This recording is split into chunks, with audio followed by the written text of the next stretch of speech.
He walked in undercover to feel the soul of his restaurant and walked out wondering if it even had one left.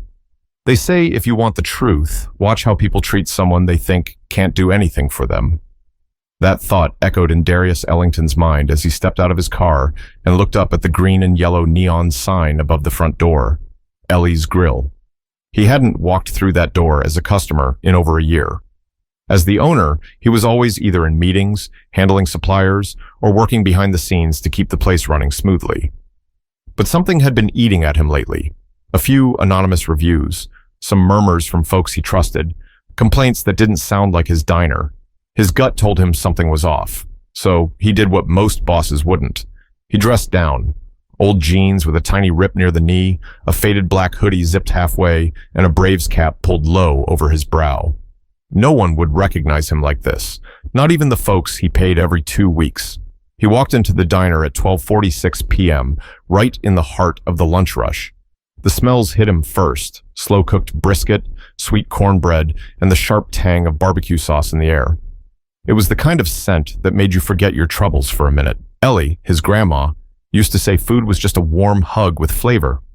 This place was supposed to feel like that, like her.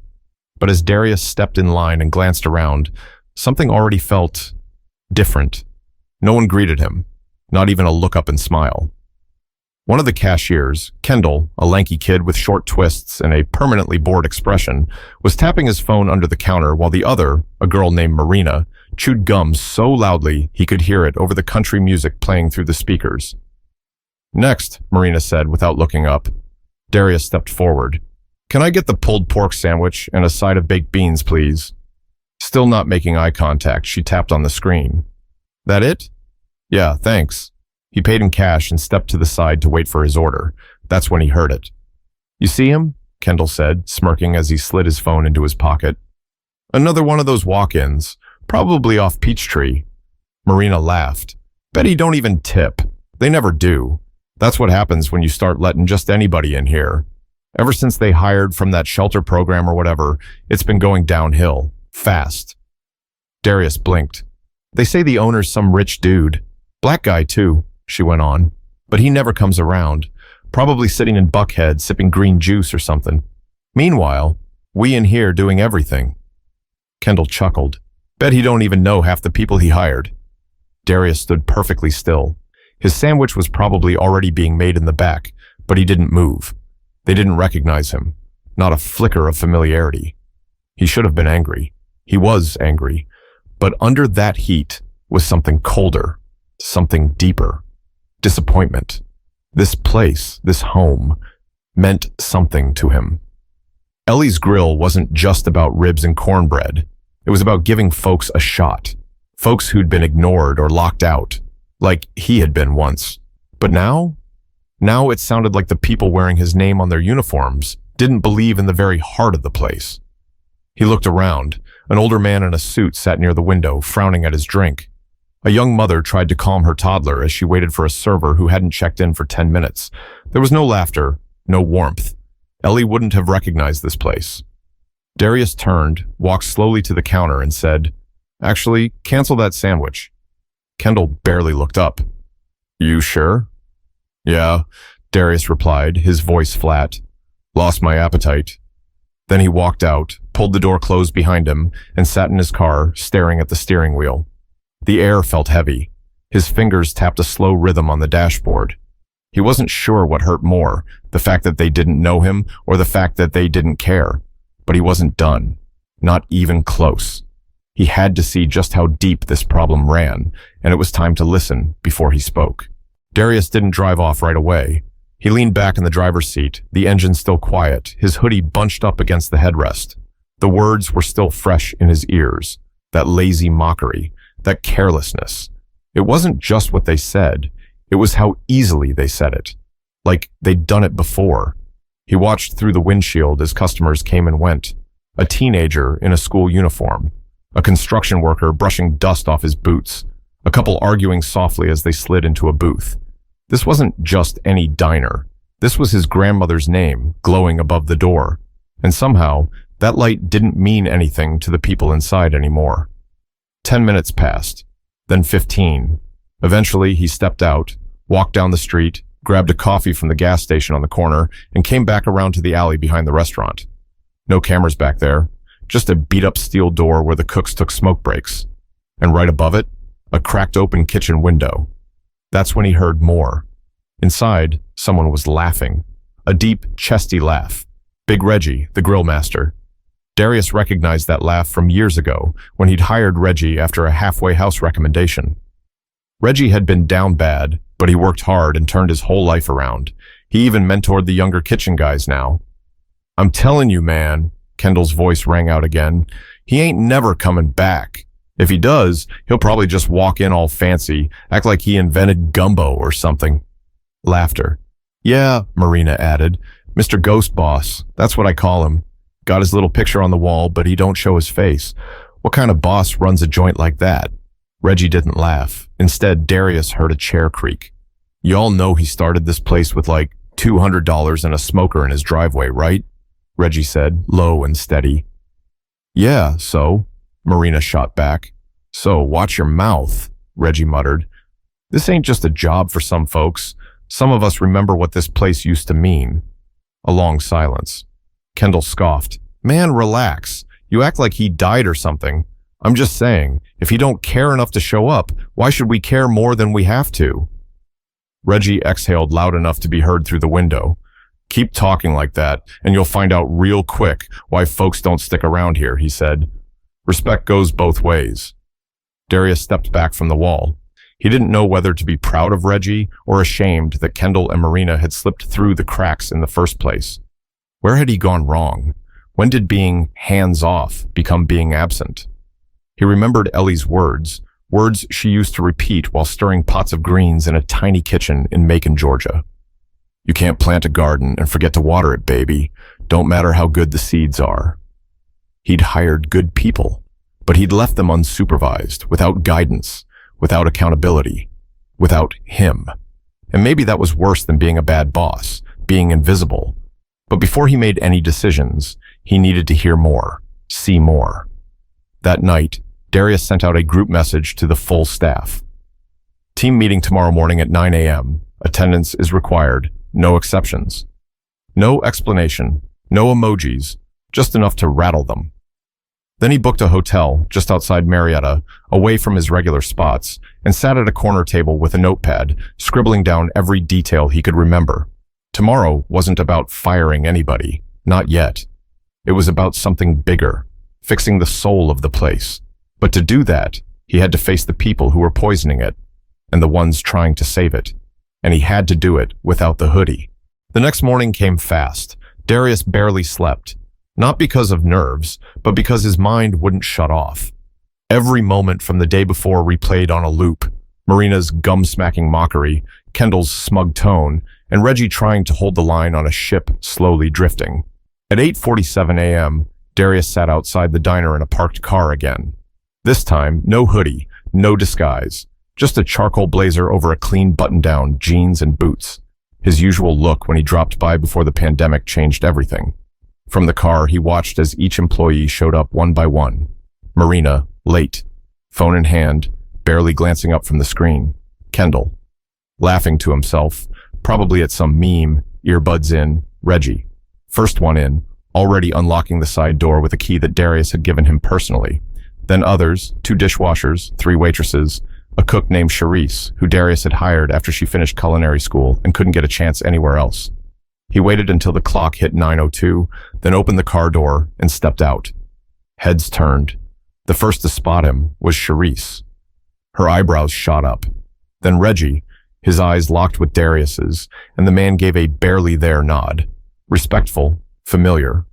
But Marina and Kendall? They froze like someone had pulled the plug on their voices. Darius walked past them without a word and entered his own diner. Inside, the staff had gathered near the front booths, awkwardly spaced out, unsure if they should sit or stand. He let the silence hang a little longer than necessary, then he cleared his throat. "I won't keep you long," he said, "but I need to say some things, and I want you to hear me. Really hear me." He paused. "This place, it's named after my grandmother, Ellie Mae Ellington. She passed 15 years ago, But if you'd ever met her, you'd understand why this place means more than money or food or five-star reviews. Sharice's eyes softened. Reggie stood straighter. She was the kind of woman who fed people whether they could pay or not, who gave second chances like they were candy, who believed folks weren't broken, just overlooked. He scanned the room. Marina stared down at her sneakers. Kendall looked like he wanted to be anywhere else. When I started Ellie's Grill, I wanted to build her kitchen at scale. A place where people could eat, work, laugh, and feel like they belonged. He stepped forward. But yesterday, I walked in and didn't recognize what I built. That got their attention. I came in dressed down, ordered a sandwich, stood right there, he said, pointing to the spot. And I heard two employees talking about the man who supposedly owns this place, saying he don't show up, saying he don't care, talking about new hires like they're trash. He didn't have to say their names. The entire room knew. I heard it all, and I walked out without my sandwich, without raising my voice, because I needed to understand what went wrong. He looked directly at Marina, then Kendall. I own this place. I built it with scraped knees and borrowed money, but somewhere along the way, I let things slide. I stopped showing up. That's on me. He took a breath. But that disrespect, that carelessness, that's on you. The room was still, the kind of still that happens when the truth sits heavy in the middle and no one can dodge it. Nobody moved, not a shuffle, not a cough, just 20 eyes stuck on Darius like he'd flipped the floor upside down. Marina finally looked up, just barely. Her face had that half smile people wear when they know they messed up but don't want to admit it yet. Kendall leaned back against the counter, arms folded, expression tight. He was trying to play it cool, but his foot tapped faster than he probably realized. Darius stepped closer to the middle of the room. I'm not here to yell, he said calmly, but I am here to fix this. He glanced at Reggie. Some of y'all still carry the heart of this place, and I appreciate that more than you know. Others? He turned to the rest. You've been clocking in, grabbing paychecks, and treating this place like it's beneath you. That ends now. The silence cracked a little as a server named Tiana, mid-30s, raised her hand slowly.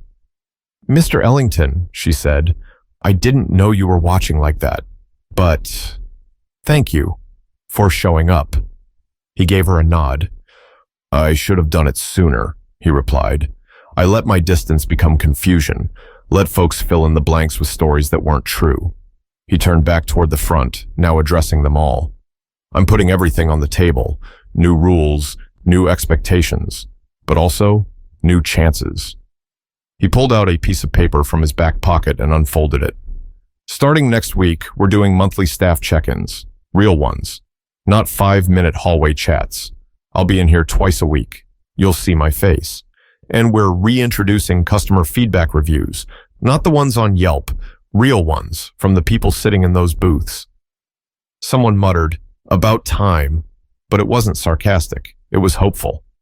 But listen close, he added, his voice hardening just slightly. If you don't want to be here, don't clock in. Don't waste my time or insult this place by pretending. This ain't just a job. Not here. If you can't bring respect into this building, respect for the people, the food, the purpose, you're free to leave. Nobody walked out, yet. Then he turned, slowly, toward Kendall and Marina. They straightened, but neither said a word. You two, he said, come with me. He walked toward the back and held the door open without looking back. After a beat, they followed. They stepped into the narrow hallway near the pantry. No customers, no eyes, just them and him. Darius shut the door gently behind them. I'm giving you this moment, he said, voice quiet now, to speak freely. Tell me what this place means to you or doesn't. Kendall exhaled and looked away. Marina folded her arms. Darius waited. I just work here, Kendall said finally. It's not personal. It's a check.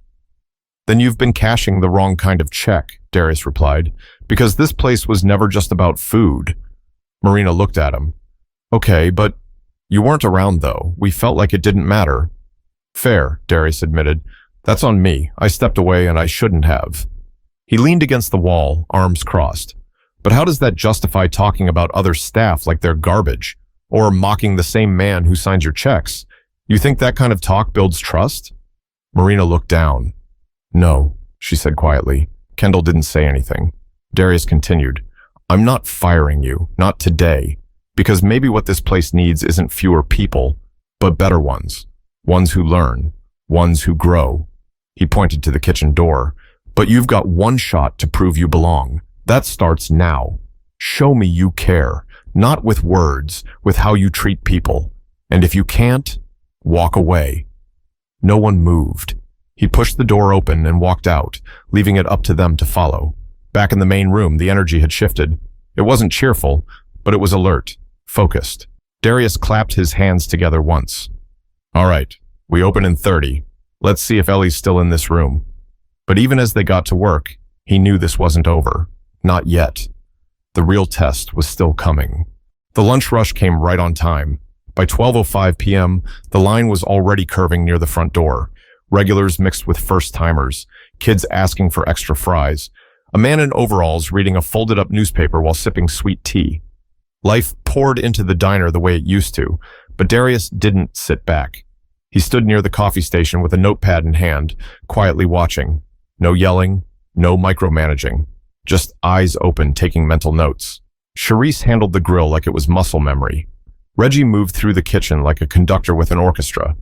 Tiana smiled at each table she visited, cracking quiet jokes that actually got laughs.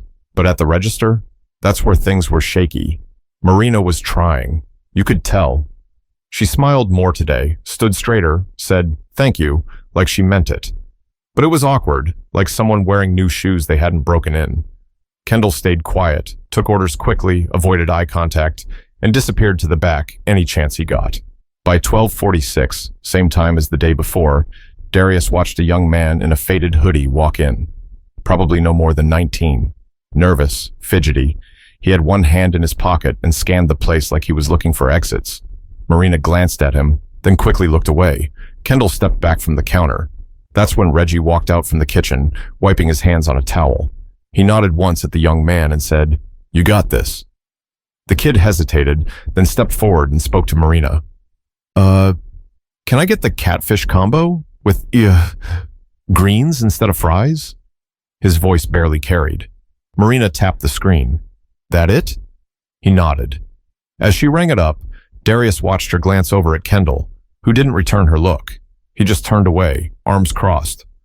Order up in 10, Marina mumbled. Thanks, the kid said. Then he stepped aside, clutching the receipt like it might fly away. Darius had seen enough. When the line cleared, he walked over to the counter and looked Marina dead in the eye. You know who that was? She blinked. No, should I? Name's Isaiah Penn. Just started the shelter program last week. Came here on recommendation. Marina's mouth opened slightly. Oh. He's not dangerous. He's not broken. He's just trying to start over. Like a lot of people who've worked here. He waited. Marina's face changed. Not dramatically, but just enough. A flicker of guilt, maybe. Understanding. He looked like he wanted to disappear, she said softly. Darius nodded. That's how most people feel when the world makes them feel small. She looked down. I'm sorry. I mean it. I know, he said, but don't say it to me. Say it through how you treat the next 10 people. A few minutes later, Isaiah got his food. Reggie handed it to him personally with a smile and a fist bump. That was the spark.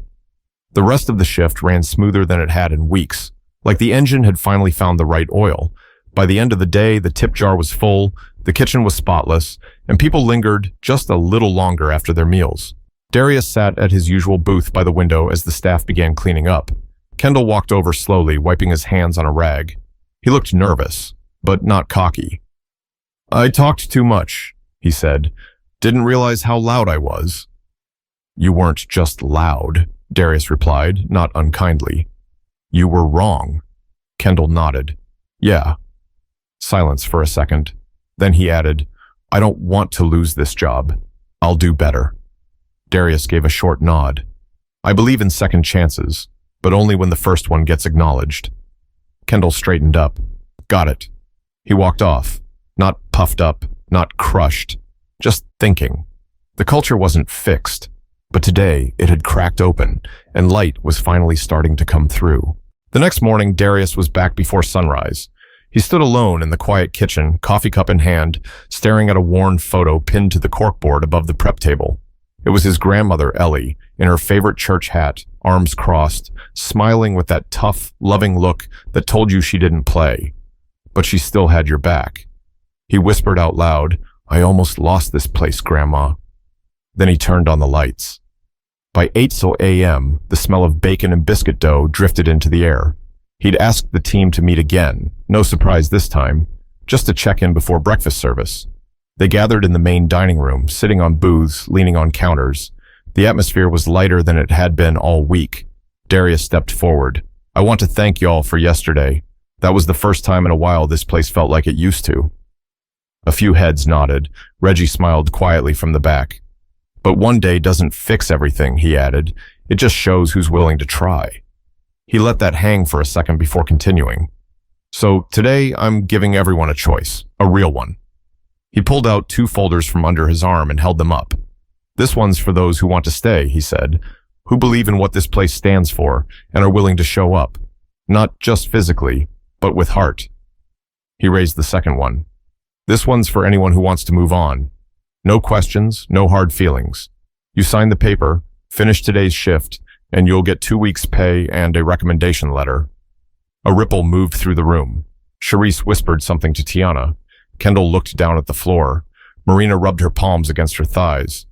"You don't have to decide now," Darius added, "but by tonight I'll need an answer." He placed the folders on the counter. "No shame either way, but don't stay here just to clock in. That's not fair to anyone, especially not the people walking through that front door." That was the end of it. No drama, no long speeches, just choice. As the staff slowly got to work, Darius moved through the kitchen and back to his booth by the window. He didn't hover. He didn't watch over their shoulders. He trusted the choice they were about to make would speak louder than any performance could. By mid-morning, the first form was signed. Reggie slid it across the counter. "I'm staying," he said, like it wasn't even a question. "This place saved me. Time to return the favor." Charisse followed not long after, then Tiana. One by one, the forms came in. But it wasn't all good news. Marina sat across from Darius around 4:15 p.m. She hadn't touched her lunch. "I think I need to go," she said quietly. He looked her in the eyes. "You sure?" She nodded. "I don't think I was ever really built for a place like this. I was chasing a paycheck. You need people who chase purpose." He didn't argue. "Thank you for being honest," he said. "You handled today with more grace than I expected. That matters." She gave a faint smile, stood up, and left her uniform folded on the chair. Kendall came in last. It was already past closing. The only sounds left were mop buckets rolling and chairs scraping across tile. He placed his form on the table. "I'm staying," he said, voice steadier than before. "And I'll earn it this time." Darius looked him over. "Then don't make me regret it." Kendall cracked the smallest grin. "You won't."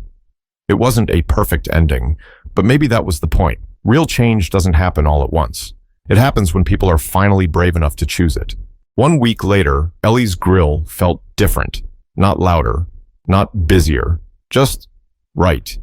The front bell had its familiar ding again. The register clicked with rhythm, and the kitchen sang with motion. But the biggest shift wasn't the food or the flow. It was the people. They greeted customers like neighbors. They joked without biting. They cleaned like it mattered, because now it did. On Thursday, a man in a charcoal suit came in and sat near the front. First-timer, out-of-towner. He looked around with that stiff business traveler look, like he'd wandered into the wrong place, but Tiana spotted him, brought him water before he could ask, and said with a warm smile, "Catfish is best today, just saying." By the time he left, he had to-go containers for his hotel fridge and a new favorite spot on his map.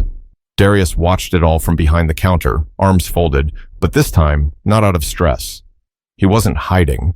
He wasn't scouting. He was home. Charisse slid him a plate of peach cobbler with her signature touch, brown sugar crust with a little cinnamon dusted on top. "I fixed it just like Ellie's recipe," she said proudly. He took one bite and smiled. "That's the one," he said. "She'd be proud of you." Later that afternoon, Isaiah came in again, this time smiling, hoodie off, shirt tucked in. He'd landed a job cleaning buses over on Glenwood. He just stopped by to thank Reggie. I'm good, man, he said. Really. First time I've said that in a while. Reggie clapped him on the back. That's what this place is for. Word had started to spread, not on Yelp or Instagram, just the old way, through people. A mom told her sister. A mailman told a retired vet. One of the janitors from the courthouse brought 3 coworkers in on their lunch break. And quietly, Ellie's grill became what it was always meant to be again. Not perfect, but true. At closing, Darius walked out to the lot alone. He leaned against the building, arms crossed, staring at the sign glowing above him. That old green and yellow neon had a flicker now, just one tube going dim in the corner. But he didn't call an electrician. He liked the imperfection. It reminded him the place still had room to grow, just like the people inside. Cherise stepped out behind him, tying her apron up. You heading out? In a few, he said, just giving myself a minute. She paused.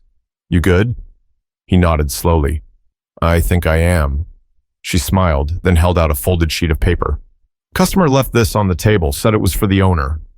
He opened it. It was handwritten, messy cursive. Been coming here since y'all opened.